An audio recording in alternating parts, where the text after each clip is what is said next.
Okay जी, hello everyone. Class number 6 है। Storage ही अभी हम लोग पढ़ रहे हैं। मैंने कल आपको स्टोरेज में ईबीएस पूरा ख़त्म किया था, ईफेमरल पूरा ख़त्म किया था। आज हम लोग थर्ड टाइप पढ़ेंगे, ईएफएस। ईएफएस का फुल फॉर्म होता है elastic file system. Elastic file system, EFS होता क्या है? सबसे पहले अगर मैं एमएस पेंट पर हूँ, एग्जाम्पल हमारे पास कोई एक ऐसा प्रोजेक्ट आया कि ये तीन हमारे कोडर्स हैं, ठीक है ना। ये आपके ऑफिस में भी हो सकते हैं और कहीं कहीं भी हो सकते हैं। ये जो हमारे पास तीन हैं, ये आपके क्लाउड पर भी इंस्टांस हो सकती है या आपके ऑन प्रेमिसेस भी हो सकती है, कहीं भी हो सकती है। अब आपको करना क्या है कि इनके पास एक प्रोजेक्ट आया तो इनको कोड्स पे काम करना है, तो इनको एक साथ होकर काम करना है। मतलब कोड हो वो एक सेंट्रलाइज प्लेस पर सेव होने चाहिए। तो हमने कहा ठीक है, अगर मैं ईबीएस पे आता हूँ, एग्जाम्पल ये अगर हमारा ईबीएस है, तो ईबीएस में एक कमी थी कि ईबीएस एक टाइम पर सिर्फ एक ही इंस्टांस से अटैच हो पाएगा, इससे एक टाइम पर। तो ऐसे तो काम हमारा हो नहीं पाएगा। ईफेमरल भी एक टाइम पर एक से ही अटैच हो पाता था। तब जब आया, फिर आया EFS. EFS elastic file system, इसका ये काम होता है, ये एक साथ अलग अलग इंस्टांस से अटैच हो जाएगा। लेकिन ईबीएस में एक कमी थी। ईबीएस में मैंने आपको पढ़ाया था कि इंस्टांस अगर आप और इंस्टांस और स्टोरेज सेम अवेलेबिलिटी जोन में होना चाहिए। अगर वो 1A में है तो ये वाला भी अभी आपका 1A में ही होना चाहिए। ईएफएस में ऐसा नहीं है। ईएफएस में अगर इंस्टांस आपकी इधर ये 1A में हो सकती है, इधर ये 1B में हो सकती है, 1C में हो सकती है, ये आपका कहीं और है, 1A में है, कोई फ़र्क नहीं पड़ता। अवेलेबिलिटी जोन अलग अलग हो, कोई फ़र्क नहीं पड़ता। सही है जी, इतनी बात अंडरस्टैंड हुई। तो इसका काम होता है, आपके लाइनेक्स में एक टॉपिक था NFS, हमने आपको पढ़ाया था NFS। इसका भी यही काम था कि स्टोरेज को आपस में शेयर करना। तो ये कुछ ऐसा ही है EFS। लेकिन EFS में एक कमी है। कमी क्या है? ये सिर्फ लाइनेक्स की इंस्टांस के साथ ही अटैच हो पाएगा। जो आपका विंडो होता है उसका अलग होता है, इसका सिर्फ इसी से हो पाएगा। ठीक है, तो प्रैक्टिकल के लिए मैं क्या करता हूँ, मैं अपने अकाउंट में आ जाऊँगा और अभी मैं इधर हूँ, मुंबई में हूँ। हमारे तीन अवेलेबिलिटी जोन, वो हमारे तीन अवेलेबिलिटी जोन होते हैं। मैं तीनों में अलग अलग इंस्टांस क्रिएट करूँगा ताकि हमें कोई भी कन्फ्यूज़न ना हो। मैं तीनों में अलग अलग बनाऊँगा जाकर। मैं ऐसे आ गया, इंस्टांस EC2 पे आ गया, मैंने टाइप किया इधर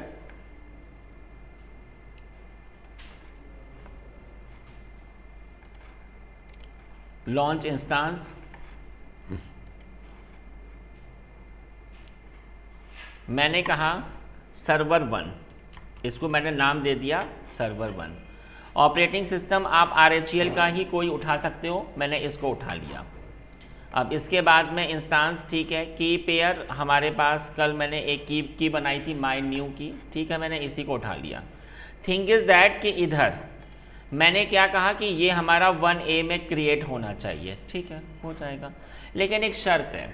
शर्त क्या होगी कि जो आपका सिक्योरिटी ग्रुप होगा इसमें NFS पोर्ट नंबर अलाउड होना चाहिए। EFS अगर आप प्रैक्टिकल कर रहे हो तो आपका NFS पोर्ट नंबर इधर अलाउड होगा, तभी काम होगा। तो इधर भैया आप ऐसे आ जाओ और ज़रा सर्च कर लो आके NFS, ये देखो ये NFS का पोर्ट नंबर आ गया। ये कहाँ से एक्सेस होगा? From anywhere. बात अंडरस्टैंड हुई? और मैं चाहूँ तो एक ही सिक्योरिटी ग्रुप से भी काम हो जाएगा। एग्जाम्पल इसको मैंने कहा माई SG, माई सिक्योरिटी, ये अभी आपका मैंने एक न्यू बना लिया, ठीक है जी।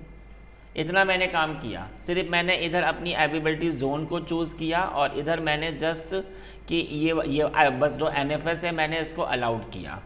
तो यहाँ पर मेरा एक इंस्टांस क्रिएट होना शुरू हो चुका है, आप देख सकते हैं, ये रहा, हो गया जी। एक इंस्टांस अभी हो चुका है और ये हमारा 1A में है, आप देख सकते हैं AP साउथ 1A। अगले में आ जाते हैं। अगला मैंने किया सर्वर 2, एक मिनट ज़रा आ जाते हैं इधर, सर्वर 2, ठीक है। सर्वर 2 में आ जाते हैं और इसको भी मैंने ऐसे ही चूज़ किया, ये भी मेरा सही है। की पे आ जाते हैं, मैंने कहा कि की माय न्यू की पे आ जाते हैं, इधर आ जाते हैं एडिट पर, इधर आ जाते हैं जी। इधर मैंने कहा ये हमारा 1B में होना चाहिए, ठीक है। अब आप चाहे तो इधर अपना एक न्यू सिक्योरिटी ग्रुप क्रिएट कर सकते हो, अदरवाइज पहले से है तो आप ऐसे आ जाओ। हमारा क्या था, माई SG यही वाला था ना, तो इसमें भी आपका NFS तो अलाउड है ही, तो भैया NFS अलाउड होना चाहिए, ये इंपॉर्टेंट चीज़ है। इसके बाद मैंने ये बना दिया, तो ये मेरे 2 इंस्टांस अभी क्रिएट हो चुके हैं। अब मैं थर्ड पे आ जाता हूँ।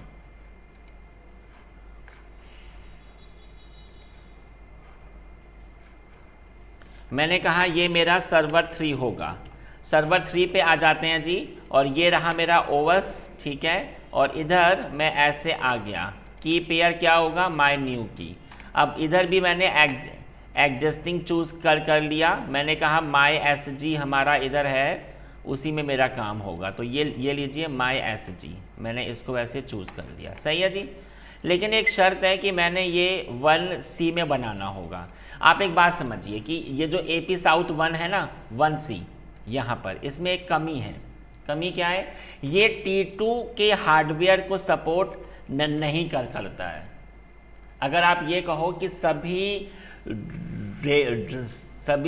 रीजन में या अवेलेबिलिटी जोन में हर एक चीज़ अवेलेबल है, नहीं, सब में अलग अलग अवेलेबल हो सकता है, ठीक है ना।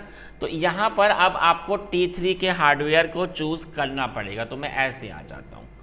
मैंने T3 का हार्डवेयर, ये सब T2 है, या आप देख सकते हो, मैं T3 पे इस पे आ जाता हूँ, ठीक है। अब ये आपका क्रिएट होना शुरू हो जाएगा। तो guys according of the picture ये 3 हमारे इंस्टांस हैं, एक 1A, 1B और 1C में मैंने बना लिए, ठीक है। इनके कंसोल को भी ज़रा मैं एक बार एक्सेस कर लेता हूँ, ऐसे आ जाते हैं। तो पहले मैंने इसके कंसोल को उठा लिया,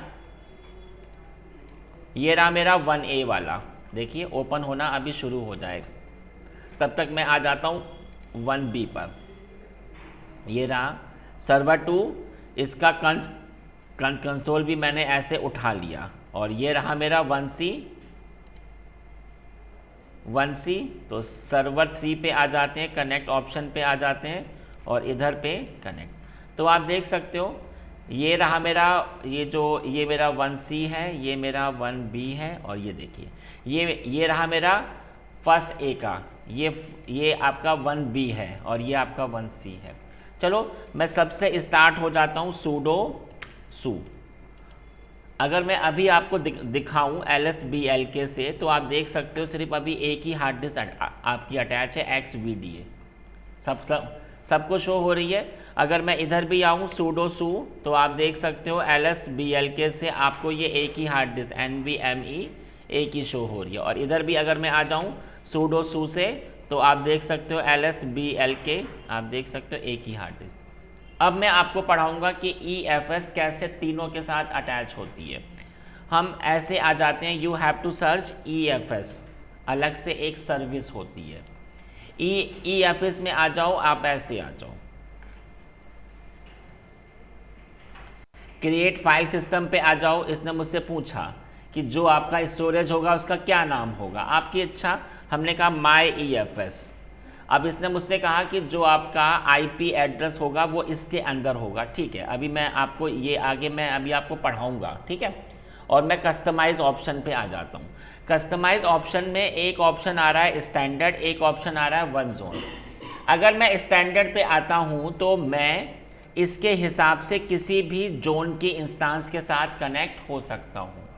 लेकिन अगर मैंने वन जोन चूज़ किया तो मैं सिर्फ एक ही जोन की इंस्टांस से अटैच हो पाऊँगा। अब वो आपकी इनमें से कोई भी हो सकती है। अगर हमने 1C चूज़ किया तो अगर आपके तो मैं सिर्फ ओनली इसी से ही अटैच हो पाऊँगा, इनसे अटैच मैं नहीं हो पाऊँगा। बात अंडरस्टैंड हुई? तो मैंने क्या किया, मैं इधर आ जाता हूँ और मैं स्टैंडर्ड पे आ जाता हूँ। तो स्टैंडर्ड पे क्या ये बैकअप आपका इनेबल अपने आप हो जाए, आपकी इच्छा है तो आप इसे इनेबल कर सकते हो, अदरवाइज आप इसे हटा सकते हो। इसके बाद जो अभी इसमें इम्पॉर्टेंट है वो होता है नेक्स्ट ऑप्शन।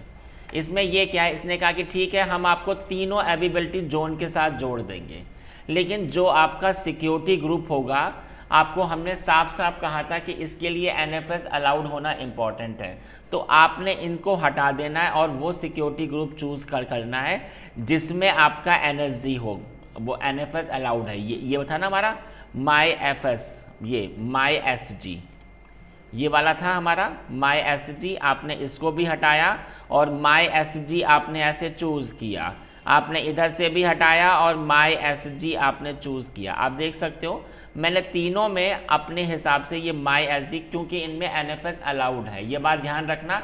EC2 में भी NFS अलाउड होना चाहिए और EFS में भी NFS अलाउड होना चाहिए, तभी प्रैक्टिकल हो पाएगा। चलो जी नेक्स्ट पर आ जाते हैं और just make a new instance create. तो आप देख सकते हो सवाल आता है कि EFS का साइज कितना होता है, इसका तो कोई साइज ही नहीं है। अभी मैं आगे बताऊंगा कि इसका साइज अभी आपको 16 TB दिखाएगा, सॉरी 16 EB दिखाएगा, बहुत बड़ा साइज है। इसमें आप जितना डेटा इंसर्ट करोगे, अगर हमने इसमें 20 GB का डेटा सेव किया तो इसका साइज 20 GB आपको शो होगा। EBS में क्या था, EBS में आपको ये इंफॉर्मेशन करनी पड़ती थी कि आपका जो स्टोरेज है उसका साइज कितना हो सकता है, 10 GB, 20 GB, 15 GB। हाँ आपने उसमें साइज असाइन किया है, बट उसमें काम अगर आपका 2 GB के ऊपर भी हो रहा है तब भी आपका जो पेमेंट हो रहा है वो आपका 20 GB के हिसाब से हो रहा है। बात अंडरस्टैंड हो रही है। EFS में पेमेंट आपके डेटा के हिसाब से होगा। अगर आपने सिर्फ 2 GB अगर इसमें सेव किया है तो आपको सिर्फ 2 GB का ही पेमेंट करना पड़ेगा, सारा पेमेंट नहीं करना। अंडरस्टैंड। चलो जी, तो ये मेरा क्रिएट हो चुका है।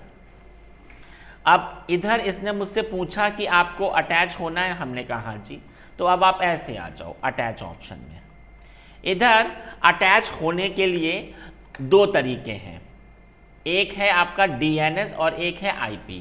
DNS में सिंपल आपने कॉपी किया, ये आपको पता है, अगर आपने RHEL पढ़ा था तो मैंने आपको पढ़ाया था कि इधर कोई भी स्टोरेज ऐसे असाइन नहीं होता, you have to do the mounting. तो ये इनका अपना फोल्डर है, इधर मैं कुछ भी क्रिएट कर सकता हूँ।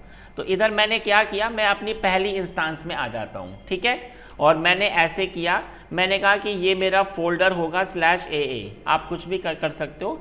मैं इसके साथ अपने EFS स्टोरेज को अटैच करूँगा।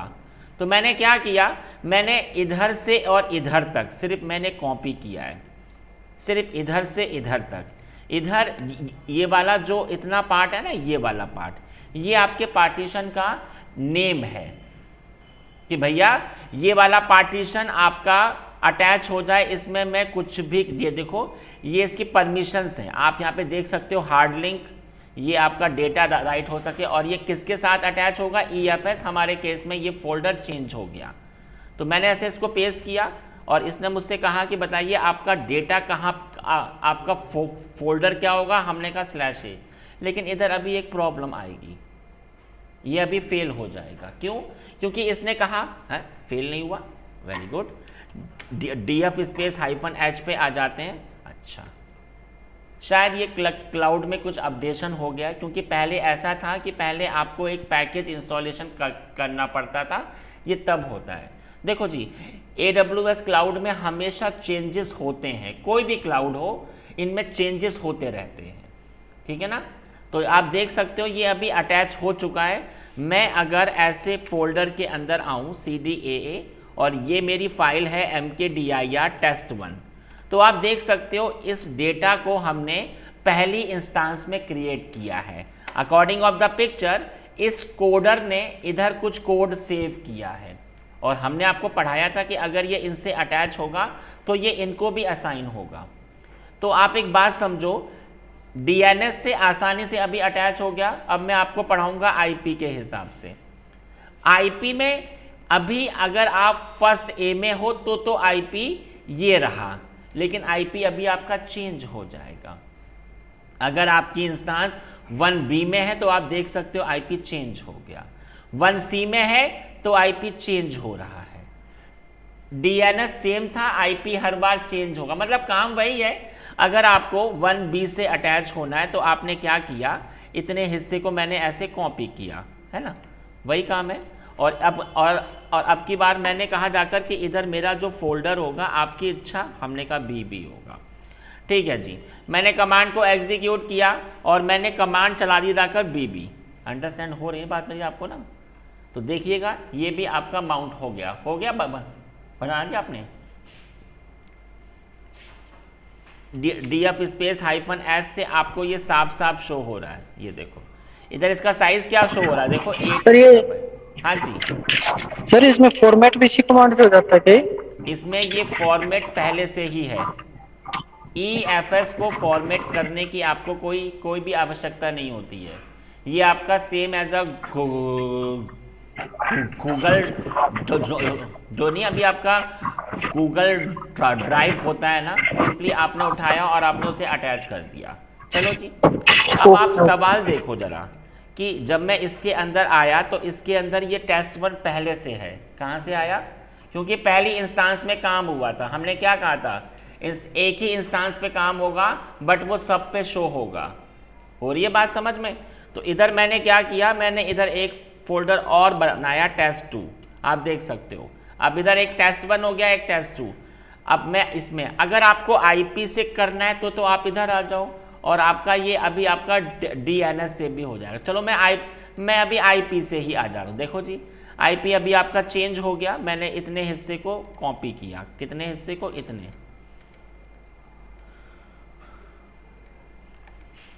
और इधर मैंने क्या किया, मैंने एक फोल्डर बना लिया mkdir.cc, ठीक है। और इसके बाद मैंने इसको ऐसे अटैच किया। मैंने कहा कि भैया ये अटैच हो जाए CC के साथ। क्या ये हो गया? बोला हाँ हो गया। प्रूफ दिखा दीजिए। DF स्पेस -H, आप देख सकते हो CC। मैं CC के अंदर आऊँगा तो इधर ये फोल्डर पहले से हैं। मतलब ये जो पिक्चर मैंने आपको बताई थी कि इसके हिसाब से कोई कुछ भी अगर इधर सेव करेगा तो वो सबको शो होगा। बात अंडरस्टैंड हुई? EFS मैंने आपको पढ़ा दिया। अब EFS में सवाल आता है कि अगर ये प्रैक्टिकल हो जाए तो मुझे क्या क्या हटाना पड़ेगा। तो सबसे पहले तो आप अपनी सारी इंस्टांस को हटा दीजिए जाकर, ठीक है। जब प्रैक्टिकल आपका हो जाए तो सबसे पहले you have to erase the all instances, ठीक है। हम ऐसे आ जाते हैं, ये देख लीजिए। सबसे पहले आपने इसको टर्मिनेट किया। एक minute, terminate, someone want to join, ठीक है जी। तो इसको मैंने ऐसे इसका ये अटैच हटा दिया है, आप देख सकते हो। शटिंग डाउन, सवाल आता है कि ये जो शटिंग डाउन हो जाएगा फिर आपको EFS भी अपना हटाना पड़ेगा।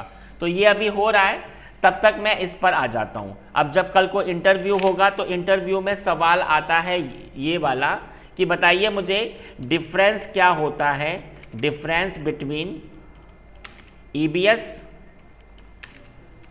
ईफेम्ब्रल और EFS में। ये इंटरव्यू में सबसे ज़्यादा पूछते हैं कि बताइए इनमें अंतर क्या क्या है। तो भैया मैंने आपको बताया था कि जो EBS है और ईफेम्ब्रल है can connect single instance at a time, है ना। ये एक ही इंस्टांस से अटैच हो पाएंगे, सिंगल इंस्टांस। अच्छा, लेकिन इधर भी ना थोड़ा अभी चेंज होगा, मैं अभी बताऊंगा। Single instance at a time, ठीक है। But EFS can connect with multiple instance, with multiple instance at a time, ठीक है, एट अ टाइम। बात अंडरस्टैंड हो गई? पहली चीज EBS और EFS में ये मैंने आपको बता दिया। EBS का जो साइज होता है IO2 का होता है ना, वो होता है 64 TB तक। But EFS size is 8 exabyte, है ना। 8 कहा था मैंने आपसे, 8 एक्साबाइट, इतना size.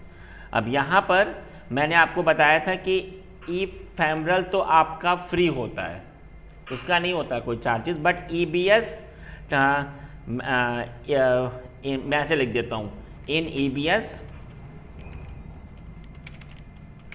we have to give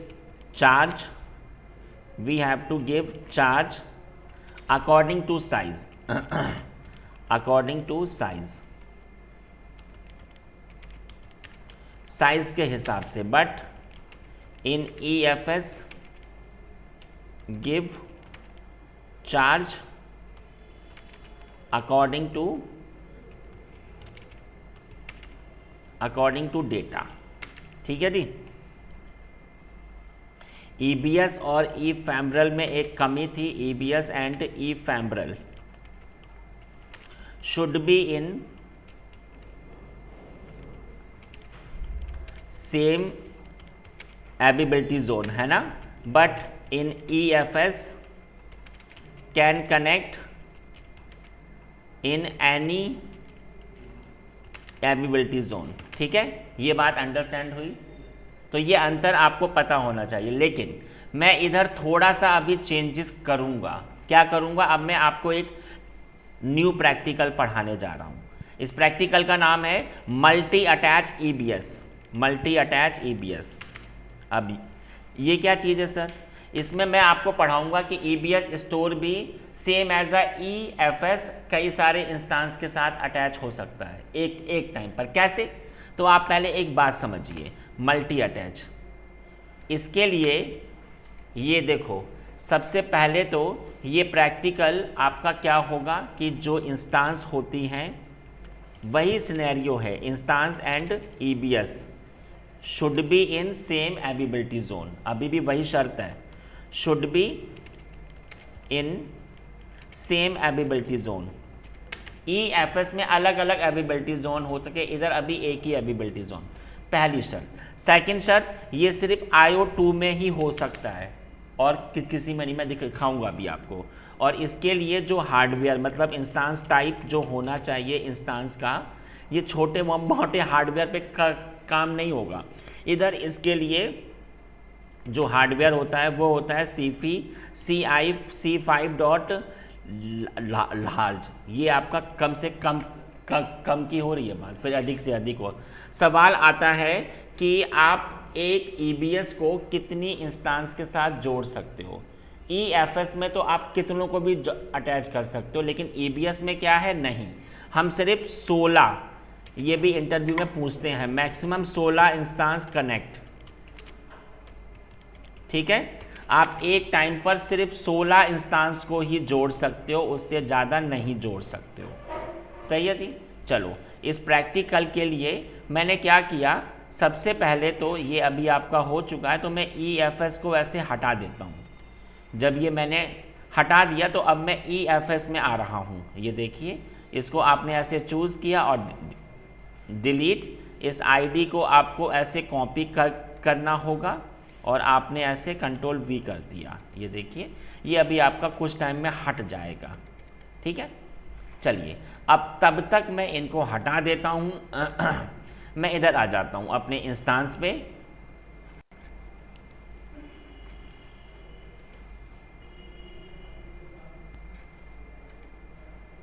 अभी मैं अपनी 3 इंस्टांसेस क्रिएट करूँगा, 3। ठीक है, तो आपने इकट्ठी ऐसे 3 दे दी। हमने आपको पढ़ाया था कि अधिकतम कितनी आपकी हो सकती हैं ये इंस्टांसेस, 20। ये 20 तक बना सकते हैं अपन, मैंने 3 दे दिया। ठीक है, ओवस कौन सा होगा, ये वाला हमने चूज़ किया। ठीक है जी, की। और यहाँ पर मैंने आपको पढ़ाया था कि जो हार्डवेयर है ये छोटे मोटे हार्डवेयर को सपोर्ट नहीं करता है, कम से कम C5 होना चाहिए। तो C5 कहाँ से है, ये देखिए, T3 आ गया हमारा। ओहो,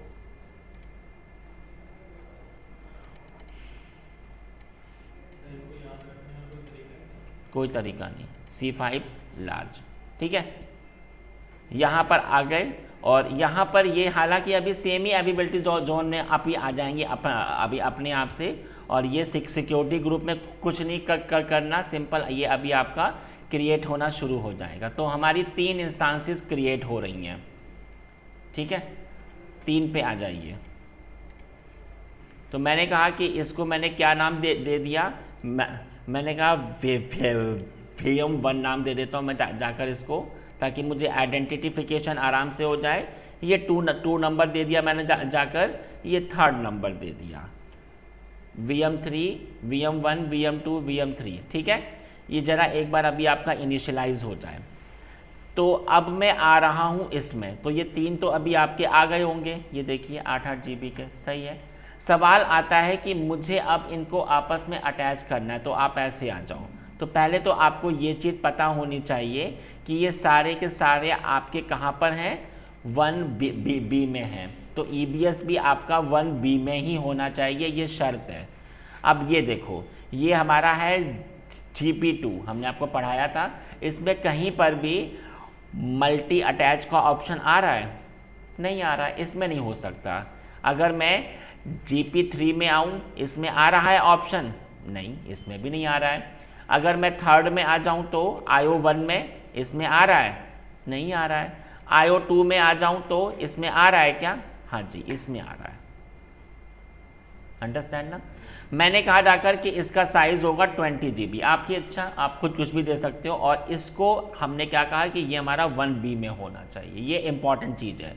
और ये हमने इनेबल किया, इनेबल मल्टी अटैच, मैंने इसको, ये वाला ऑप्शन आपका इनेबल होना चाहिए। अंडरस्टैंड ना?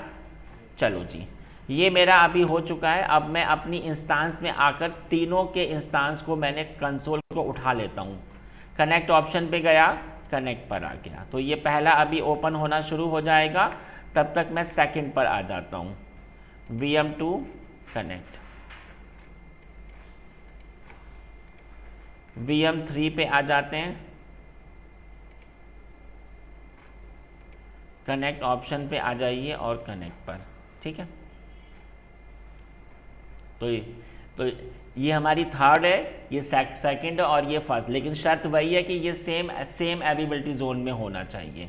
चलिए जी, तो इधर मैंने क्या किया, सूडोसू है ना, सूडोसू, चलो जी। और यहाँ पर आप देख सकते हो सिर्फ अभी आपकी एक ही हार्ड डिस्क है, ये देखो जी, ठीक है। ये देखिए ऐसे ही मैं इसमें भी आ गया सूडोसू, ठीक है, और LSBLK, तो आप देख सकते हो एक ही हार्ड डिस्क है। और इधर भी मैं आ जाता हूँ सूडोसू, और इधर भी मैंने आपको दिखा देता हूँ LSBLK, एक ही हार्ड डिस्क है।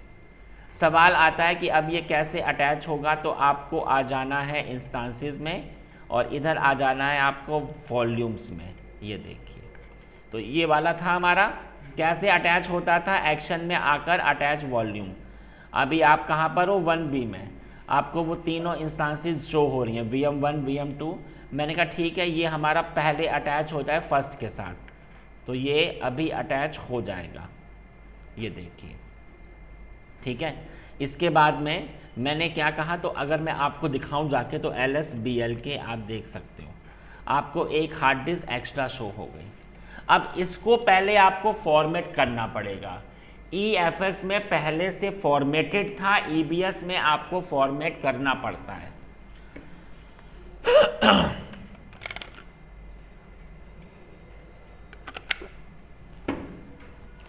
तो मैंने कहा ठीक है भैया, ये लीजिए मेरा पार्टीशन, देव, क्या नाम है, NVMe1N1 है ना, सही है जी।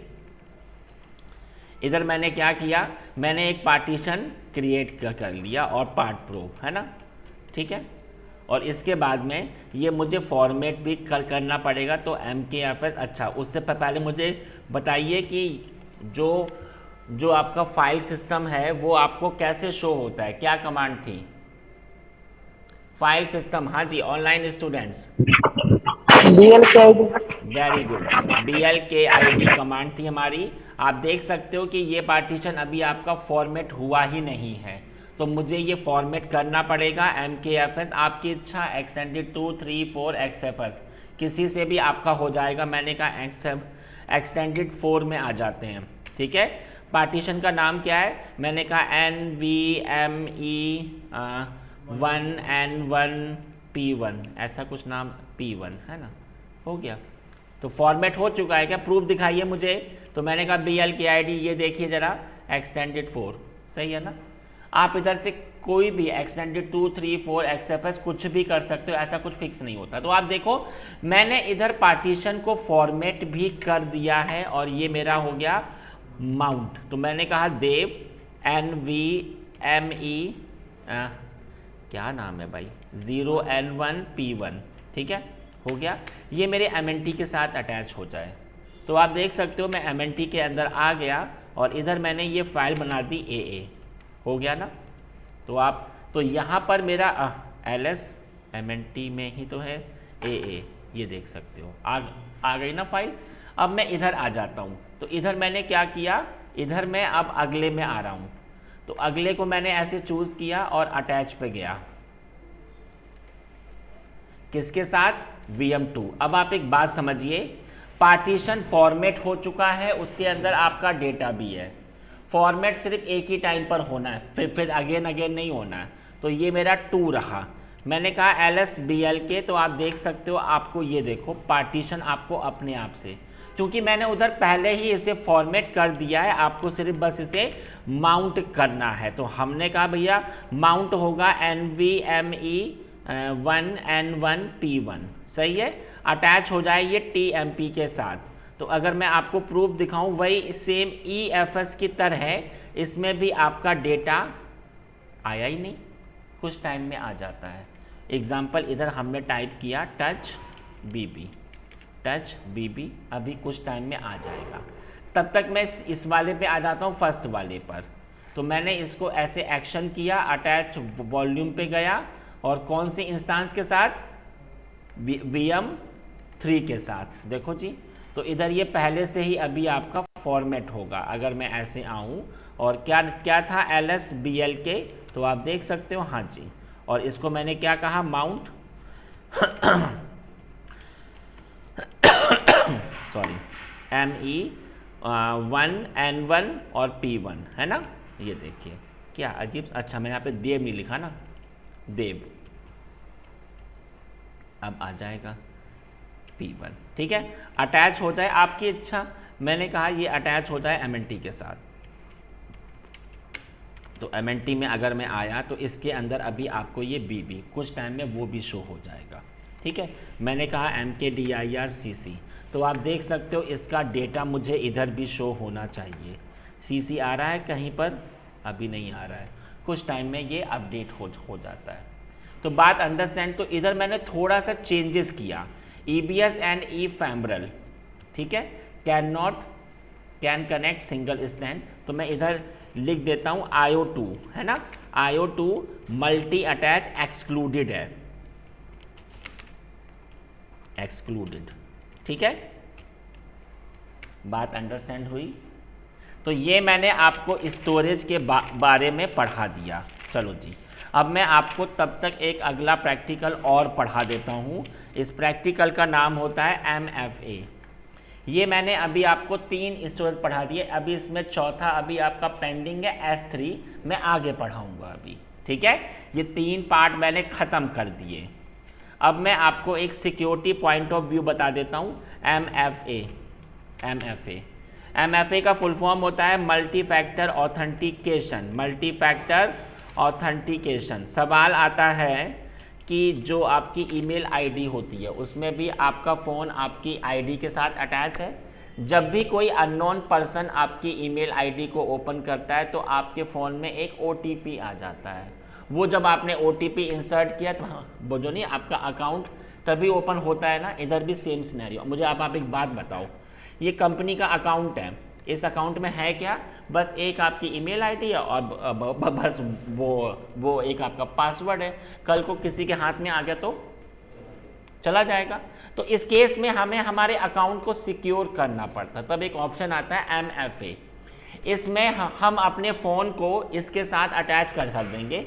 जब भी मैं या कोई भी अननोन अगर ये अकाउंट को, अगर चाहे उसे ईमेल आईडी पता हो जाए, पासवर्ड पता हो जाए, कोई फ़र्क नहीं पड़ता, लेकिन उसके इंसर्ट होते ही आपके फ़ोन में एक OTP आता है और वो OTP हर 30 सेकंड में आपका चेंज होता है। OTP अगर आपने इंसर्ट किया तो वो अकाउंट ओपन होगा, अदरवाइज ओपन होगा ही नहीं। तो इसके लिए कैसे करना होगा? आप इधर आ जाओ, ये जो आपका अकाउंट है, अकाउंट में ही आपको सिक्योरिटी क्रेडेंशियल में आना पड़ेगा।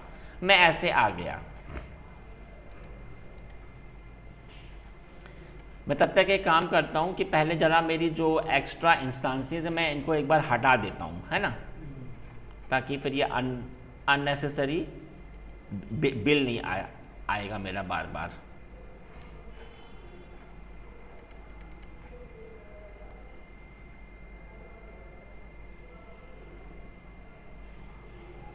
अच्छा, मैं इधर हूँ ना, इसलिए आपको इधर बनाना पड़ेगा। मुंबई में आगे जाकर हम, ये देखिए मैंने इनको ऐसे जाकर जस्ट डू द टर्मिनेट, ठीक है जी। आप इधर आ जाओगे तो आप देखिए यू डोंट हैव MFA इधर भी आ रहा है और इधर से भी हो जाएगा। ये देखिए मल्टी फैक्टर ऑथेंटिकेशन, आप इधर आ जाओ, आपको आना पड़ेगा असाइन MFA डिवाइस, ठीक है। इधर अब आप पहले आप एक नाम समझो, इसमें तीन ऑप्शंस हैं। आप अपने अकाउंट को 3 तरीके से सिक्योर कर सकते हो। पहला क्या है, ऑथेंटिकेटर ऐप, जो आपका मोबाइल फ़ोन है उसमें आप कोई भी ऑथेंटिकेटर की ऐप को इंस्टॉलेशन करो, हमारे अकाउंट के साथ अटैच करो, आपका काम हो जाएगा। सेकंड होता है सिक्योरिटी की, ये एक आपका हार्डवेयर आता है, ये मैं आपको दिखा देता हूँ कैसा होता है। IT इंडस्ट्री में एक हार्डवेयर आता है यूबी की, ये रहा, ये आपको परचेज करना होता है, ये ऐसा होता है। इसके अंदर जब आपने इसे अपने PC के साथ अटैच किया, आपने अपने अकाउंट को ओपन किया, अकाउंट आपका ओपन हो जाएगा, ठीक है। और एक और आता है इधर, एक थर्ड नंबर होता है हार्डवेयर TOTP टोकन। यहाँ पर मैं आपको बता देता हूँ कैसा होता है TOP टोकन। ये भी एक आपका ऐसे हार्डवेयर होता है, इसमें भी आपका OTP हर 30 सेकंड में चेंज होता रहता है, ये आपको इंसर्ट करना होता है। तो भैया इनमें से अभी हमारे पास ओनली मोबाइल फ़ोन है। आप पहले अपने फ़ोन में आ जाना, कई सारी ऑथेंटिकेटर ऐप आती हैं, बहुत सारी हैं। तो आप क्या करना, आप सिर्फ यहाँ पे टाइप करना गूगल ऑथेंटिकेटर, एक ये वाली भी ऐप आती है, आप ऐसे आ जाना, इसका आइकन ऐसा होगा, ये इस टाइप का, ठीक है ना। ये आपकी माइक्रोसॉफ्ट की आती है ऑथेंटिकेटर। आप कोई भी ऐप को आपने इंस्टॉलेशन किया, हमारे फ़ोन में ये ऐप पहले से इंस्टॉल्ड है, तो मैंने अपने फ़ोन को ओपन किया, सर्च किया ऑथेंटिकेटर, ये देखिए, तो मैंने अपने इसको ऐसे ओपन किया और ये रहा मेरा गूगल ऑथेंटिकेटर, ठीक है। अब इधर मैंने क्या किया, आपको करना क्या होगा, आप ऐसे और you have to give the name, हमने कहा my phone, my mobile. Apple के अलग होते हैं, वो कहा ना एप्पल के भी आ जाते हैं, मैंने कहा माय मोबाइल, ठीक है। आप ऐसे नेक्स्ट पर आ जाओ, इधर एक QR कोड है, आप यहाँ देख सकते हो, ये रही मेरी ऐप। इधर एक ऑप्शन आ रहा है प्लस का, मैंने प्लस पर ऐसे साइन किया, तो इसने क्या कहा, स्कैन QR कोड और एंटर अ सेटअप की। तो भैया हमारे पास QR कोड है, QR कोड स्कैनर ओपन हो गया।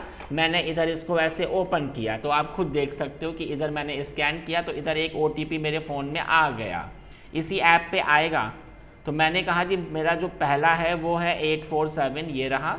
इसके बाद अभी ये 30 सेकंड में ये अभी आपका चेंज, आप देख सकते हो टाइम आपका अपने आप कम हो रहा है, अभी अपने आप ये चेंज हो जाता है।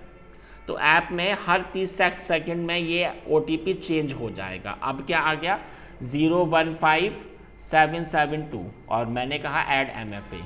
तो अब ये अकाउंट मेरे फ़ोन के साथ अटैच हो चुका है, आप यहाँ पे देख सकते हो, ये रहा मेरा MFA और ये रहा। अब इसका मुझे फ़ायदा क्या हुआ, मैं इधर आ जाता हूँ, इधर मैंने कहा साइन इनटू कंसोल, और इधर ये रहा मेरा ID, मैंने कहा मेरा ID क्या था, ये रही मेरी ID। पासवर्ड क्या है मुझे एक बार चेक करने दीजिए,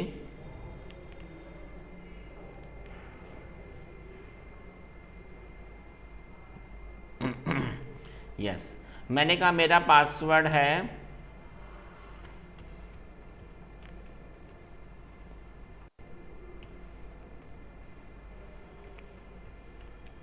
ये देखिएगा, अब एक OTP आया है, अब आप खुद देख सकते हो ये OTP आपका हर 30 सेकंड में चेंज हो रहा है।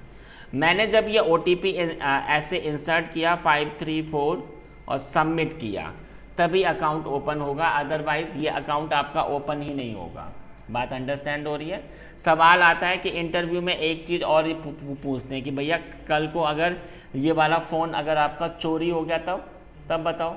तो आगे मैं अभी एक चीज़ आती है AWS CLI, वो मैं पढ़ाऊँगा, तब आपको अंडरस्टैंड होगा कि अगर आपका फ़ोन चोरी भी हो जाए तब भी आप अपने अकाउंट को खोल सकते हो।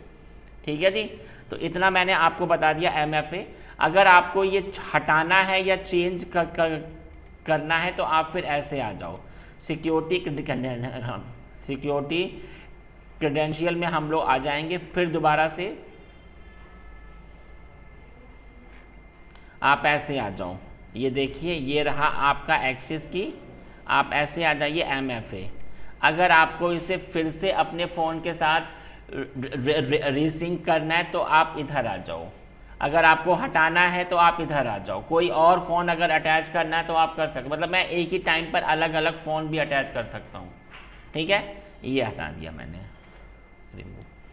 अब ये आपका हट चुका है, अब आप देख सकते हो। ठीक है, हट गया जी, अकाउंट हमारा ये ओपन हो गया। तो ये मैंने आपको MFA पढ़ा दिया कि MFA होता क्या है। चलो, हाँ दोनों पे आएगा, ठीक है ना, और किसी भी एक के OTP से आपका काम हो जाएगा, ऐसा आप कर सकते हो। ठीक है, तो गाइज मैंने ये आपको पढ़ा दिया कि ये MFA। अब मैं आपको अगला प्रैक्टिकल जो पढ़ाने जा रहा हूँ वो मैं आपको पढ़ाऊँगा इंस्टांस टाइप। इंस्टांस टाइप क्या होता है? जब आप इंस्टांस क्रिएट करते हो, आप ऐसे आते हो EC2 पर, और EC2 पे आने के बाद में जब आप इंस्टांस क्रिएट करते हो, एक मिनट रुकिए जरा गाइस, प्लीज़ होल्ड। हाँ जी, आप जब इंस्टांस क्रिएट करते हो तो मैंने आपको पढ़ाया था कि इंस्टांस में एक ऑप्शन आता है भैया इंस्टांस टाइप। ये देखो आप इंस्टांस टाइप, जब आप इधर आते हो तो ये देख सकते हो आप इधर इंस्टांस टाइप। अब हमारी पढ़ाई इसके ऊपर होनी है कि ये जो इंस्टांस टाइप है ये सब कुछ देखिए, T2 T3 ये आपका C5 ये सब होता क्या है, अब मैं आपको ये चीज़ पढ़ाऊँगा। मतलब कल को आप किसी एज अ क्लाउड इंजीनियर, अगर हमारे पास कोई प्रोजेक्ट है तो हमारे पास जो सर्वर हैं उनके भी अलग अलग टाइप्स होंगे, तो मुझे किस सर्वर के हिसाब से कौन सा हार्डवेयर चूज़ करना पड़ेगा वो मैं इधर आपको पढ़ाऊँगा। अब आप बात समझिए मेरी, आप इधर इंस्टांस टाइप का अर्थ होता है हार्डवेयर। अब इधर हार्डवेयर में क्या क्या है, अगर मैं इधर आता भी हूं तो आप देख सकते हो कंपेयर इंस्टांस टाइप, ये आपका कोड है, ये कोड इनकी ओर से असाइन है, ठीक है ना, बस एक पहचान के लिए। इधर जो आपके हार्डवेयर की अगर मैं आपसे बात करूं तो एक होता है vCPU, मतलब होता है इसका कि आपका कितना CPU असाइन होगा, वर्चुअल CPU आपको कितने असाइन होंगे, 1 2 3 4, ये आपके इसलिए तो इनसे आपकी प्रोसेसिंग स्पीड होती है फिक्स। अगला होता है आपका आर्किटेक्चर का मतलब होता है आर्किटेक्चर, आपके ऑपरेटिंग सिस्टम दो टाइप के होते हैं, एक होता है 32 बिट और एक होता है 64 बिट।